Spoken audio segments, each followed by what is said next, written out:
I'm Gab, he's Jules. Blue skies over West London. Tell you what, bluer skies in general over the Champions League. Yeah. I thought Great on week. Tuesday night we saw a match of the season contender. Yeah. And then on Wednesday night, arguably, it was even better. It was I'm talking about Real Madrid, of course. Their comeback against Borussia Dortmund on Tuesday, and then on Wednesday, Barcelona against Bayern. We'll be talking about that. We'll be talking about Arsenal winning, but not exactly playing particularly well. Yeah. We'll be talking about Haaland. How about that goal? We'll be talking about how terrible Juve were. We'll be talking about a lot of these things. But I think I foreshadowed this. We have to start at the Camp Nou. Not at the Camp Nou, sorry. Montjuic. At Montjuic. Barcelona against Bayern. In the end, 5-1, this was a whitewashing. I thought there was a period of the game when I thought, okay, Bayern are in this. But then it felt like Barcelona just raised the level of individual quality.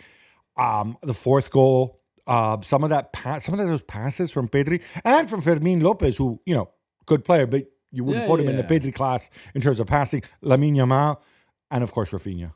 Yeah, Rafinha with his hat trick. I mean, you even said 5-1 is 4-1, 4 shots on target for Barcelona, 4 goals. It was just the efficiency that they had, how relentless they were, the verticality they played. And yeah, you're right. At times, especially in the first half, Bayern had the ball and moved the ball quite well, as we saw on the Kane goal, the first one that's disallowed, and then the one that is valid. But overall, they was just overwhelmed by all this energy, incredible from Fermin, from Rafinha, from Lamine, from everybody. Casado's pass for Rafinha's second goal, the third goal, is incredible. Diagonal, they used the diagonal really well. Then again with Lamine on the fourth goal, it's just as good as it was from Barca and the flick, probably for the toughest game that they've had this season. And I'm sorry to say, but for Vincent Kompany and Bayern, as bad as they could be defensively.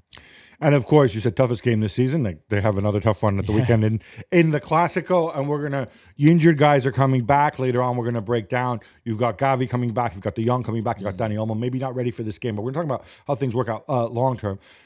But we mentioned Bayern.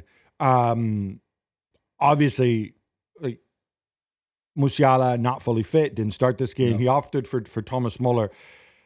Part of me thought, all right, Barcelona at home, there's the high line. Do you really want Muller and Kane to be sort of half of your front four? Or is there a better way to exploit this? Absolutely. I thought that was a massive mistake from Kompany to start Muller. You could have played Matistel there. You could have changed, maybe put Elise as a 10 if you wanted. And put maybe Coman or Sané. Yeah, or Sané on the right-hand side with Gnabry on the left. There was a lot of things he could have done, but not that one. I mean, Muller is not even good enough. Even in a really good Bayern team, I think anymore to play at this kind of level. And I think that showed very, very quickly.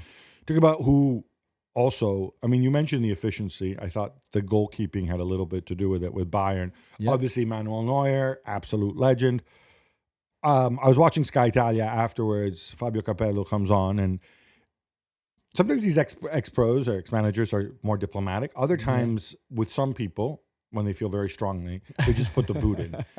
He says, they're watching the highlights, and he says, well, he doesn't mention Neuer, but it's obviously on my hand. He's like, well, some goalkeepers should have the courage to retire and get out of the way as they get older and their quality shrinks. Is that a bit hard on Neuer? Is it just a reaction to last night? Or I don't know. I mean, if you even go back to last season at the Bernabeu in that second leg against Real Madrid, for me, that the stupidity of that pass with his hand cost them that first goal and cost them the game.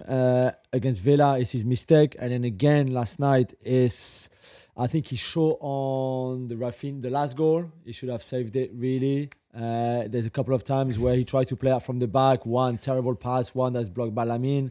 That could have gone in easily. Even on the Lewandowski goal, I'm not really sure if he's not made a mistake there. Again, I just think there's too many mistakes. I think we saw some poor performances from a lot of Bayern players, not just Neuer. But what struck me, you mentioned the efficiency of Barcelona. You can look at it the other way, and Bayern might say, you know what? Forget the score a second. We didn't actually get mullered in terms of the play and the chances we gave up. We had chances of our own at the other end. Yeah.